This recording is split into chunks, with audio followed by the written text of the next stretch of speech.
Hello, Steve Jones. Steve, that wrongful termination dispute is going to court. I was afraid of that. How bad is it? Well, it's hard to tell, but it's gonna cost thousands of dollars. Wow, I had no idea a wrongful termination could cost so much. I felt like we did a lot of things right. Is there something we should have done differently?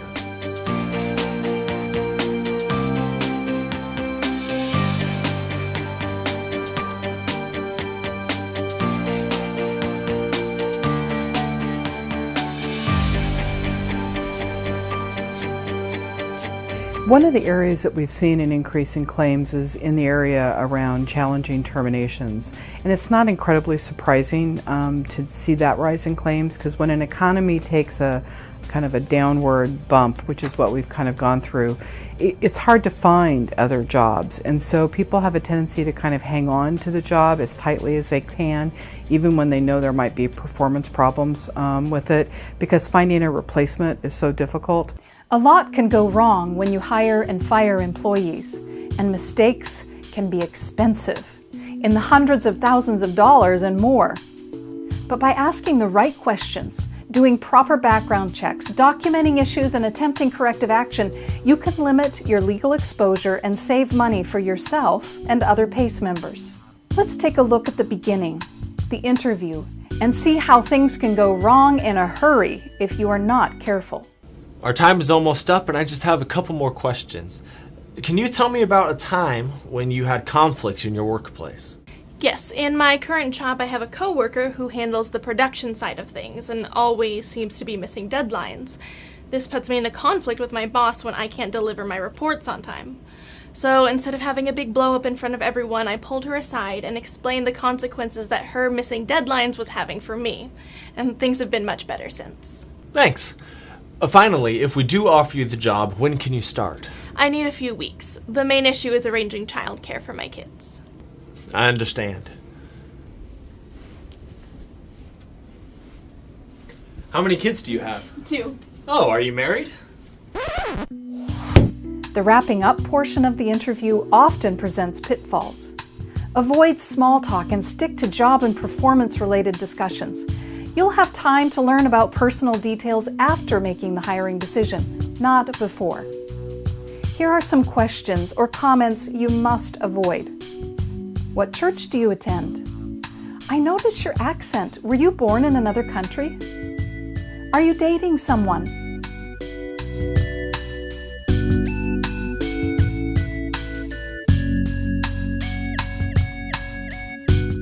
After the interview, it's vital that you vet prospective employees properly. Ask lots of questions. Would you hire them again? Who do they work for? What are some strengths and weaknesses? What would subordinates say about them? Should I talk to someone else? Then do a national background check, not just a state one. Currently, PACE members are allowed 5 free national background checks. Reference checks are one of the things that all employers can do that truly can improve their hiring process. But one of the things I often hear is that many employers say they just don't have time to perform the background checks. But I try to point out to them that if they were to just spend a half an hour on the front end checking references and people's work history, that it would save them months on the back end that often comes with litigation surrounding dismissal of employees for hiring folks that aren't a really good fit. It's one of those cases where an ounce of prevention is worth its weight in gold. I can't stress enough the importance of a proper background check and reference check. A recent example is when we had a school district hiring a teacher. They didn't do a proper background check or reference check, and that teacher had in fact molested a student in a previous state. What that resulted in is students being in danger and the district having much more liability. One of the biggest mistakes an employer can make is failing to have a conversation with the employee prior to termination. The result is the employee is taken by surprise and feels that he or she has been treated unfairly. At every opportunity, you should tell an employee what your concerns are, what the performance deficiency is, and give them an opportunity to respond. Another area of concern is whistleblower claims. If someone files a complaint with you, keep track of how you investigated that claim and be sure it is treated independently from any employment action. One of the obligations you have as an employer is to show that standards are consistent and that the boss did not single out a particular worker for unfair treatment. Now let's take a look at how to notify an employee of your concerns about performance. Robert, I asked you in here today because it is clear that the quality of work you have been producing has diminished over the last year. You've missed deadlines by more than a week on both preparing for our spring and fall conferences. Our graphics department had to bring in an extra employee on overtime over the weekend just to make it up. Even more importantly, there were several typographical errors in the programs. When we hired you onto the team 5 years ago, we were excited to bring somebody of your caliber into the team. We have high expectations for you, just as parents and community members have high expectations for us. When one member of the team is not functioning at a high level, it reflects poorly on the team and the district as a whole. We need your best work, and we need it on time. If you are unable to do the work that the job requires, there are going to be consequences, up to and including termination. Our hope, though, is that we can get you back on track to do the high-quality work that you are hired to do. If there are obstacles keeping you from doing that work, please let us know, because we want you to be able to give us that high performance. Is there anything you would like to tell me about what's been happening so that we can get you back on track to the level of work you were giving us 3 years ago? None of this is my fault. You guys just keep piling on the work and changing deadlines. I've got a lot of issues at home, and you guys can't expect me to be perfect. We're not expecting perfection, but in the meantime, we cannot continue to let your work slip. I've prepared a 90-day plan for you with dates and deadlines that'll help you get back on track. In the meantime, though, let me know if there's anything I can do to help you.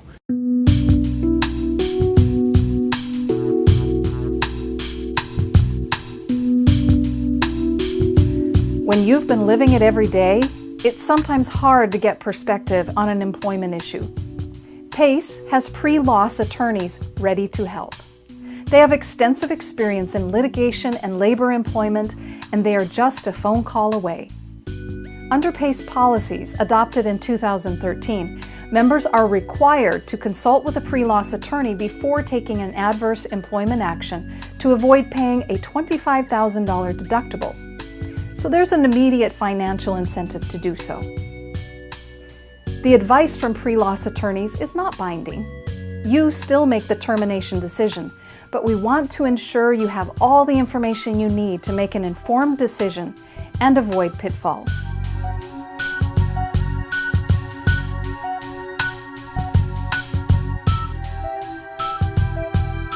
When you get to the point of termination, that's a high conflict area. Be as crisp and clean as possible. If you follow your set procedures, give them an opportunity to respond to charges. Let them have a representative present if they wish. The idea of a representative is to help facilitate the communication, not necessarily to make it an adversarial process. In stressful situations, people don't hear as well. Let's take a look at the process. Robert, I asked you here today because we are terminating your employment. Over the last 90 days, we have given you several opportunities to improve your work when it has actually gotten worse. You have been late on 3 different projects, and the number of mistakes has also risen.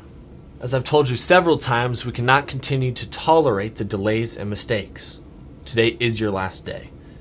You need to clear out your desk by 4 p.m. and then report to Human Resources, where they will explain how the final settlement is going to be made. Wait! This is not fair! I deserve another chance! We've given you the opportunity to improve and have documented the issues and lack of meaningful response. This termination decision is final.